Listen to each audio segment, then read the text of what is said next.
I was just listening to a podcast about AI and about how it was from the AI Daddy, which I'll tag here, I think. I think he's on TikTok. I need to follow him. But I was listening to a podcast with him, and I thought it was really interesting because he talks about how, AI is one of the most powerful tools that we have today, and it's limited by the humans that are using it.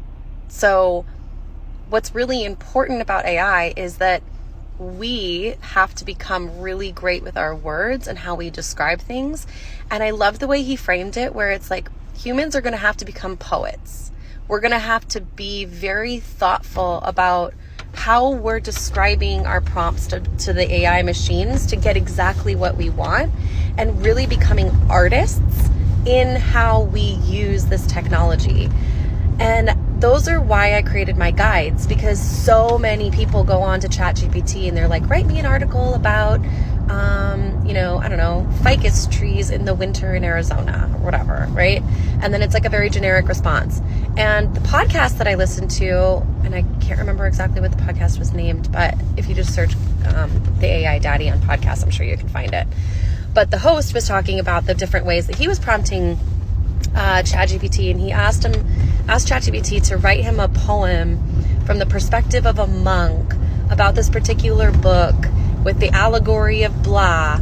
And he's like, it came back with this really beautiful poem. And then he asked AI, like, write it from a female perspective. And so then it came back with a different poem from a female perspective. And then he asked the AI chatbot, what was the difference between the two? And the chatbot described, like, the first one was more meditative tone. And then the second one, was a female perspective and more, I think he said like not excited, but like there were certain adjectives that this AI bot used in order to get that tone of voice, right? My ChatGPT guides based on your human design type and profile give you those adjectives so that you can start to play around with the prompts and get it to sound like you. What you want to do with these AI tools is train it to sound like you. You're a female. I talk in metaphors. I use an occasional ellipsis when I write.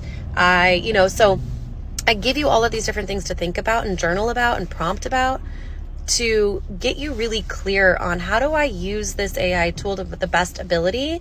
And then from there, you can become the artist. I'm giving you the paintbrush and the canvas and the paint. You are the artist.